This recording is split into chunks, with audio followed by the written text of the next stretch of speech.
Olá, boas-vindas à nossa apresentação de hoje. A gente vai fazer uma tradução, digamos assim, do registro acadêmico e fotográfico do professor Alain Ribeiro. Vamos transformar isso num passeio sociológico simplesmente fascinante lá por Macapá. Mas antes de começar, pensa um pouquinho comigo. Será que uma simples fotografia consegue revelar aquelas regras invisíveis de uma sociedade? É muito louco pensar como os espaços físicos e os marcos de uma cidade constroem, na prática, a identidade de todo mundo que vive ali. A gente não está falando só de tijolo, asfalto ou leito de rio, sabe? É sobre como a vida humana e a cultura fluem e se moldam ao redor de tudo isso. Bom, então vamos mergulhar de cabeça nisso. O conceito central que vai guiar a gente hoje é a tal da identidade territorial. O professor Ribeiro usa exatamente essa ideia para tirar a fotografia daquela caixinha de apenas um registro bonito e transformar numa ferramenta pesada de análise social. É literalmente ver como o espaço físico é ocupado, representado e, o mais legal, transformado todos os dias pelas nossas relações sociais, culturais e econômicas. Então, para não nos perdermos, a nossa jornada vai seguir esse roteirinho aqui. Primeiro, a fotografia como sociologia. Depois, paisagens naturais e lazer. Em seguida, arquitetura e história. Aí a gente passa para cultura, tradições e identidade e, para fechar, preservação e uso coletivo.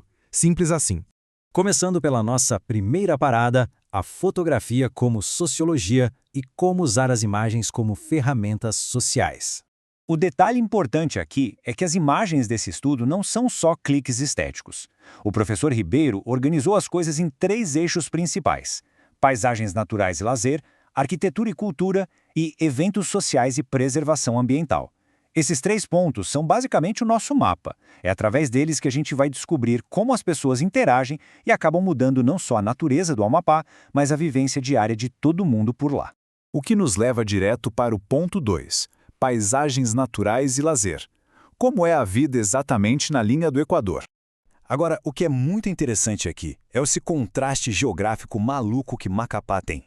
Olha só, de um lado a gente tem o monumento Marco Zero, que demarca o ponto exatinho onde a linha do Equador divide o mundo em norte e sul. Do outro lado tem o famosíssimo estádio Zerão. Acredite se quiser, o campo foi construído de um jeito que a linha cruza bem o meio dele. Isso cria uma situação surreal no esporte. Os times jogam a mesma partida, mas cada um está correndo literalmente em um hemisfério diferente do planeta. Não tem como não achar isso incrível, né?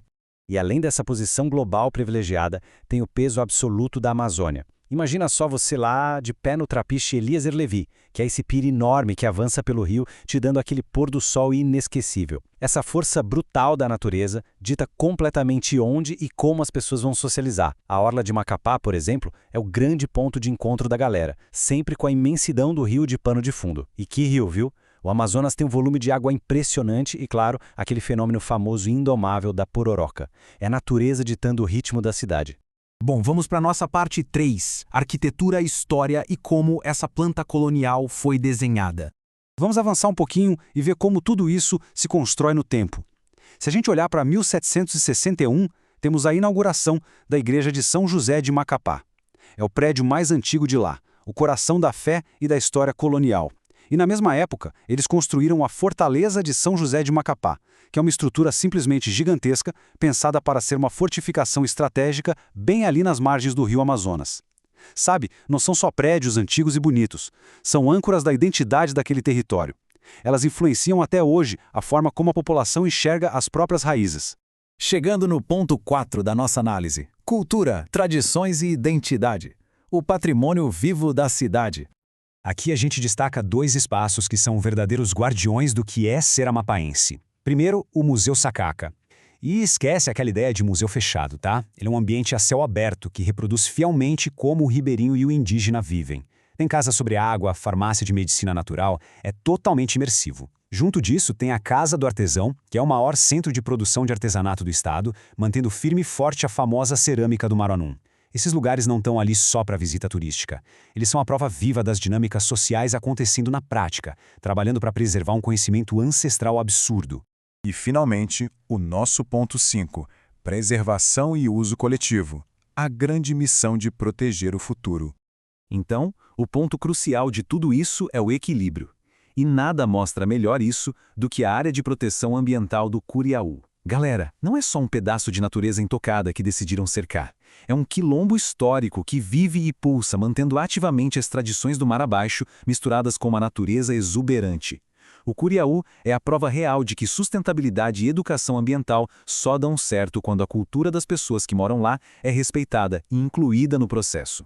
E isso ilustra brilhantemente o que essa pesquisa toda quer mostrar.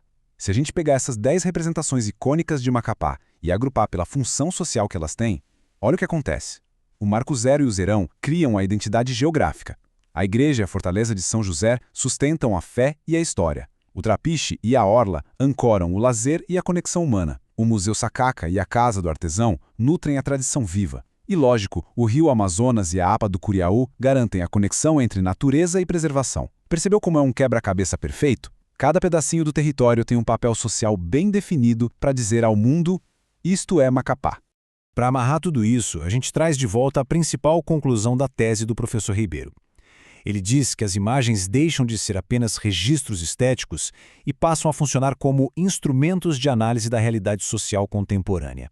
É uma virada de chave, sabe? A foto de uma praça nunca é só sobre a praça. É sobre como uma sociedade inteira se comporta, guarda o seu passado e planeja o seu futuro. O que nos deixa com aquela pulga atrás da orelha para fechar a nossa exploração de hoje? De que forma o ambiente local, aí onde você vive, molda de um jeito totalmente invisível a identidade da sua comunidade? Quais são os espaços físicos que ditam a maneira como o pessoal se encontra, festeja ou lembra do passado? Com certeza vale muito a pena dar uma volta na sua cidade usando essas novas lentes sociológicas, reconhecendo que a identidade é construída todo santo dia. Fica aí o convite para a gente continuar observando e aprendendo com as nossas próprias paisagens sociais. Muito obrigado por acompanhar essa análise e até a próxima!